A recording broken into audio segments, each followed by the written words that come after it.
Əziz həmvətənlər, hörmətli ağsaqqallarımız, dəyərli ağbirçəklərimiz, nənələrimiz, babalarımız. Bu gün mən sizə ürək ağrısı ilə bir xəbər vermək üçün qarşınızdayım. Elə bir xəbər ki, o hər birimizin, xüsusilə də sizin dinc təqaüd günlərinizi daha da çətinləşdirəcək. Bəlkə də qışı başa çatdırmağınızı mümkünsüz edəcək. Hazır olun, çünki bu qış evlərimizi isitmək daha böyük sınağa çevriləcək. Qaz 2 dəfə bahalaşacaq. Limitlər ləğv edilir. Bu nə deməkdir? Bu o deməkdir ki, hörmətli təqaüdçülər, bu qış üşüməyə hazırlaşın. Tarif Şurasının kulisində əhalinin qaz istehlakı limitlərinin tamamilə yenidən nəzərdən keçirilməsi fəal şəkildə müzakirə olunur. Əgər əvvəllər siz qənaət edərək güzəştli kubmetrlərə sığışırdınızsa, indi yeni 88 nömrəli qərar layihəsinə əsasən hər bir kubmetrə görə ayın ilk günündən 24 qəpik ödəməli olacaqsınız. Sizin 300 manatlıq təqaüdünüz nəvələriniz üçün evi isitməyə yetməyəcək. Bəli, düz eşitdiniz. Bu sadəcə bir xəbər deyil. Bu sizin illərlə əkdiyiniz, tikdiyiniz, ucaltdığınız, bu dövlətə illərlə xidmət etdiyiniz əməyinizə bir hörmətsizlikdir. Sizin hər birimizin qara günlər üçün topladığı qəpikləri belə bir anda yox edəcək bir qərardır. Kim düşünür ki, bu ölkədə qaz bol olduğu halda, illərlə istehsal etdiyiniz qazın pula görə sizə bu qədər bahaya satılması ədalətlidir? Kim düşünür ki, bu ölkənin hər daşında, hər kərpicində sizin əməyiniz olduğu halda, indi o evləri isitmək üçün belə pulunuz satmayacaq? Kim bu sistemin adını sosial dövlət adlandıra bilər? Yadınızdadır əzizlərim, 80-ci illərdə, 70-ci illərdə siz necə zəhmət çəkirdiniz? Neft yataqlarında, pambıq tarlalarında, zavodlarda, fabrikalarda, məktəblərdə, xəstəxanalarda, ölkənin hər bir güşəsində. Bəziləriniz 40 il, bəziləriniz 50 il fasiləsiz işlədiniz. Üstəlik o çətin dövrlərdə ölkəni necə qoruyub saxladınız, nəsilləri ötürdünüz? Kim xatırlayır o vaxtları ki, bir kubmetr qazın qiyməti nə qədər idi? Ya da evinizi isitmək üçün hansı üsullardan istifadə edirdiniz? Bəlkə təndir qalayardınız, odun yandırırdınız? Öz təcrübənizi, o çətin günlərdə necə birtəhər dözdüyünüzü, nəvələriniz üçün necə istiliyi saxladığınızı rəylərdə bizimlə paylaşın. Qoy hamı bilsin ki, sizin keçdiyiniz yol necə çətin, lakin necə şərəfli olub. Bu qədər mühüm xəbərləri qaçırmamaq və hüquqlarınızı qorumaq üçün kanalımıza abunə olmağı unutmayın ki, biz həmişə yanınızda olaq, sizə doğru məlumatı çatdıraq və bu çətin yolda sizə dəstək olaq. Əzizlərim, gəlin biraz keçmişə nəzər salaq. Əvvəllər necə idi? Hər bir ev təsərrüfatının qaz istehlakı üçün müəyyən limitlər var idi. Misal üçün, ilin isti aylarında cəmi bir neçə 100 kubmetr, soyuq qış aylarında isə 1200, 1500, bəlkə də daha çox kubmetr qazdan güzəştli qiymətə istifadə edə bilirdiniz. Bu limit daxilində qazın qiyməti cəmi 10 qəpik, 12 qəpik idi. Bu nə deməkdir? Bu o deməkdir ki, ağıllı təqaüdçülərimiz, ev sahiblərimiz isti qış günlərində qənaət edərək soyuq qış üçün ehtiyat yarada bilirdilər. Onlar bilirdilər ki, əgər ayda 600-700 kubmetr yandırırlarsa, bu hələ də güzəşli limitə sığır və onların 300 manatlıq təqaüdündən hər ay cəmi 60-70 manat qaz puluna gedəcək. Bu hətta 1 qəpik hesablanan büdcə üçün belə dözümlü bir məbləğ idi. Onlar düşünürdülər ki, heç olmasa bu il nəvələrimiz gələndə ev isti olacaq. Heç olmasa özümüz qocalan zaman soyuqdan donmayacaq. Bəzilərinizin övladları Bakıda ya da Rusiyada, Türkiyədə işləyir. Hər ay az-çox pul göndərirdi. Bu pullarla ev təmir olunur, ehtiyaclar qarşılanır, bəzən də qaz borcu ödənilirdi. DSMF-dən gələn təqaüd isə əsasən yeməyə, dərmana və kommunal xərclərin bir hissəsinə gedirdi. Kənd yerlərində yaşayan ağsaqqallarımız, ağbirçəklərimiz isə daha çox çətinlik çəkirdilər. Onların evi böyük olur, qışda isitmək isə daha çox qaz tələb edir. Odun yandırmağa köhnə soba tapılsa da, hər il odun almaq, onu doğramaq, saxlamaq özü bir iş idi. Qaz isə rahat idi. Sadəcə kranı açırdın və istilik gəlirdi. İndi isə bu rahatlıq əlçatmaz olacaq. Bəs indi nə baş verir? Yeni qərar layihəsi hər şeyi alt-üst edir. İndi ayın ilk kubmetrindən 24 qəpik ödəyəcəksiniz. Nə limit, nə güzəşt, nə də sosial tarif qalır. Bu o deməkdir ki, əgər siz orta hesabla ayda 700 kubmetr qaz yandırırdınızsa, əvvəllər buna 70 manat ödeyirdiniz. İndi isə ödəyəcəksiniz 168 manat. Bəli, demək olar ki, 2 dəfədən çox. Və bu 300 manatlıq təqaüdümüzün yarıdan çoxu deməkdir. Qalır cəmi 132 manat. Bu pulla dərman alacaqsınız, yemək alacaqsınız, işığı ödəyəcəksiniz, suyu ödəyəcəksiniz. Bəs necə yaşayacaqsınız? Necə yaşamaq olar 132 manata bir ay? Bu sadəcə riyazi hesablamalar deyil. Bu sizin həyatınız, sizin rahatlığınız, sizin sağlamlığınız deməkdir. Bu qərarla kimlər risk altındadır? Əlbəttə ki, ən çox kənd və rayon yerlərində yaşayan, böyük evləri olan, təqaüdləri minimal olan ağsaqqallarımız və ağbirçəklərimiz. Onların əksəriyyətinin pensiyası 300 manatdan biraz yuxarı, bəzən isə daha aşağı olur. Övladları Bakıda ya da xaricdə çalışır, bəzən hər ay pul göndərə bilmir. Elə yaşlı insanlar var ki, tək yaşayır, xəstəliklərdən əziyyət çəkir. Onlar üçün istilik sadəcə rahatlıq deyil, bu yaşamaq üçün vacib bir şərtdir. Soyuq otaqda yaşayan bir yaşlı adamın təzyiqi qalxar, xəstəliyi kəskinləşər, vəziyyəti pisləşər.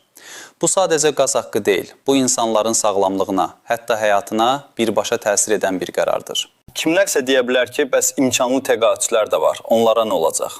Bəli, təbii ki, bizim aramızda müəyyən qədər maddi cəhətdən təmin olunmuş təqaüdçülər də var. Amma onların sayı barmaqla sayılacaq qədər azdır.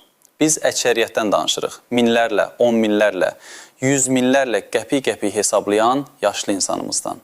Bir düşünün əzizlərim, Gəncənin kəndlərinin birində yaşayan Yetər nənəni. Ömrünün 60 ilini pambıq tarlasında keçirmiş, 5 uşaq böyütmüş, hamısını oxutmuş, evləndirmiş. Uşaqlarının ikisi Rusiyada, biri Bakıda işləyir, ikisi kənddədir. Amma özləri də ağır dolanışıqla yaşayırlar. Yetər nənənin evi böyük, kərpizdən tikilmiş, köhnə bir evdir. Təqaüdü cəmi 285 manat. Hər ay uşaqları az-çox pul göndərsə də, o pullar yetmir. Qışda evi isitmək üçün ayda 1000 kubmetr qaz yandırır. Köhnə limitlərlə bu 110 manat edirdi. İndi isə bu 240 manat edəcək. Yetər nənənin təqaüdündən qaz puluna 240 manat getdikdən sonra cəmi 45 manat pulu qalır. Bəs bu 45 manatla nə etməlidir? Dərman almalı, çörək almalı, çay almalı. Nəvələri Bakıdan, Rusiyadan gələndə evdə heç nə yox. Bəs o qoca qadın necə yaşasın? Bəs o illərlə zəhmət çəkdiyi üçün indi bu soyuğa layiqdirmi?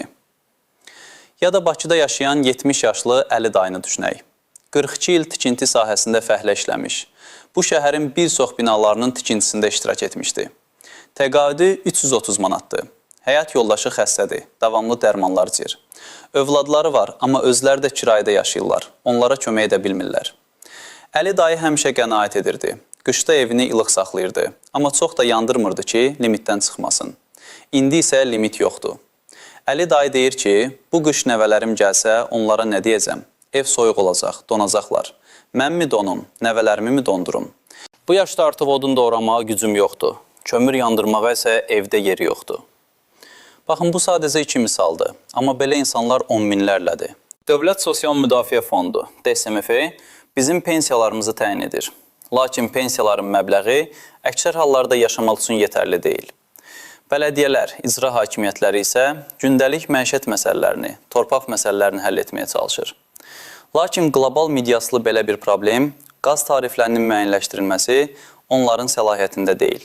Bu qərar mərkəzi orqanlar tərəfindən verilir. Və bu orqanlar nədənsə bizim ağsaqqallarımızın, ağbirçəklərimizin bu qərardan necə əziyyət çəkəcəyini düşünmürlər. Onlar bəlkə də statistik rəqəmlərə baxırlar, hesablama aparırlar. Lakin bu rəqəmlərin arxasında insan talelərinin, qoca insanların göz yaşlarının olduğunu görmürlər. Bugün pensiya yaşındakı hər birimiz dünən bu ölkənin gələcəyini quran insanlar idik. Biz neftimizin, qazımızın xaricə satılmasından qazanc əldə edən dövlətimizdən bir qədər isti yaşayış üçün yeganə istəyimizə baxmayaraq soyuqda qalacağıq. Bu qaz kimindir? Bu, bizim ölkəmizin, xalqımızın sərvətidir. Bəs niyə öz sərvətimizin istiliyindən biz məhrum olmalıyıq? Bugünkü ədalət anlayışı sizə necə görsənir, hörmətli təqaüdçülər? Sizcə bu dövlət sizin əməyinizi, sizin xidmətlərinizi qiymətləndirirmi? Övladlarınız Bakıda ya da xaricdə olmasa, siz bu qışı necə başa çatdıracaqsınız? Lütfən, fikirlərinizi, təkliflərinizi, bəlkə də hər hansı bir çıxış yolunu rəylərdə bizimlə paylaşın. Qoy hər kəs görsün ki, biz tək deyilik, biz güclüyük. Bəs bu vəziyyətdən necə çıxmaq olar? Nə etməliyik? Birincisi, hörmətli ağsaqqallar, ağbirçəklər, panikaya düşməyin. Vəziyyət çətindir, amma çıxış yolları axtarmaq lazımdır. İkincisi, evin energetik effektivliyini artırmağa çalışın. Bəli, bu dərhal və asan deyil, amma kiçik addımlarla başlamaq olar. Pəncərələri, qapıları izolyasiya edin. Köhnə pəncərələrin şüşələrin arasını pambıqla, köhnə parça ilə doldurun. Qapıların altından soyuq hava gəlməməsi üçün parça qoyun. Qaz sayğacına və borulara yaxın olan hissələrdə isti izolyasiya materiallarından istifadə etmək olar. Bəzi kəndlərdə, rayonlarda bələdiyyə, icra hakimiyyəti ilə danışıqlar aparmaq olar ki, imkan daxilində yardım etsinlər. Bəli, bu onların birbaşa vəzifəsi deyil, amma sosial məsuliyyət anlayışı çərçivəsində, bəlkə də kiçik layihələr çərçivəsində kömək edə bilərlər. Amma təəssüf ki, onların imkanları da məhduddur. Üçüncüsü, qohum-əqrəbə əlaqələrini gücləndirin. Bilirəm, bizim mentalitetimizdə bu həmişə var olub. Qonşuluq, qohumluq əlaqələri bu cür çətin zamanlarda daha da vacibdir. Kimin imkanı varsa, imkanı olmayana əl tutsun. Övladlarınızla, nəvələrinizlə danışın, vəziyyəti izah edin. Onlardan maddi dəstək istəməkdən çəkinməyin. Axı siz onların valideynləri, babaları, nənələri olmusunuz. Onlara hər zaman dayaq olmusunuz. İndi onların növbəsidir. Dördüncüsü, isinməyin alternativ yollarını düşünün. Bəzi yerlərdə köhnə odun sobalarını bərpa etmək mümkün ola bilər. Təndirdə çörək bişirərək ev isitmək də bir çıxış yolu ola bilər. Amma bu daimi deyil və hər yerdə mümkün deyil. Elektrik qızdırıcıları isə elektrik enerjisinin də qiyməti artdığı üçün çox baha başa gələ bilər. Amma ən azından bəzən kritik anlarda istifadə oluna bilər. Beşincisi, kollektiv şəkildə çıxış etmək lazımdır. Yalnız fərdi şəkildə deyil, birlikdə hərəkət etmək. Qonşularınızla, kəndin ağsaqqalları ilə, rayon icra hakimiyyətinin nümayəndələri ilə görüşün. Yazılı müraciətlər hazırlayın, deputata müraciət edin, TSMF-yə, Tarif Şurasına, Prezident Administrasiyasına kollektiv şikayətlər ünvanlayın. Millərlə imza ilə göndərilən bir məktub fərqli təsir bağışlaya bilər. Bəlkə də bu yolla heç olmasa bir hissə güzəştin bərpasına nail olmaq olar. Bəlkə də bu qərar tamamilə ləğv edilməyəcək, amma heç olmasa yaşlı insanlar üçün müəyyən bir hədd müəyyənləşdiriləcək. Bugünkü qərar sadəcə qazın qiymətini artırmır. O insanların dövlətə olan etibarını sarsıdır. Onların illərlə çəkdiyi zəhmətə hörmətsizlik edir. İnsanlar illərlə öz ölkələri üçün çalışıb, onun gələcəyini qurublar. İndi isə o ölkənin isti ocaqlarından məhrum edilirlər. Bu qəbul edilməzdir. Mən bir hüquqşünas olaraq sizin yanınızdayım və bu cür qərarların qəbul edilməsinin əleyhinəyəm. Bizim dövlətimiz xalqına xidmət etməlidir. Onları soyuqda qoymamalıdır. Bizim qəhrəman ağsaqqallarımız, ağbirçəklərimiz dinc və isti yaşayışa layiqdilər. Onlar bu ölkənin təməllərini qoymuş, bugünkü gələcəyimizi təmin etmiş insanlardır. Bizim vəzifəmiz onlara bu çətin günlərdə dəstək olmaq, onların hüquqlarını qorumaqdır. Gəlin birləşək, birlikdə hərəkət edək. Axı, sizə bu gün gələn bu xəbər sadəcə qaz pulu haqqında deyil. Bu, sizin gələcək qışınızın necə keçəcəyi haqqındadır. Bu, nəvələrinizin sizin evinizə gələndə soyuq divarlar görməməsi haqqındadır. Sizcə bu qış nəvələrimizi istə biləcəyikmi, yoxsa bizə yalnız soyuq divarlar qalacaq? Fikirlərinizi rəylərdə gözləyirəm əzizlərim. Unutmayın, birlikdə biz güclüyük.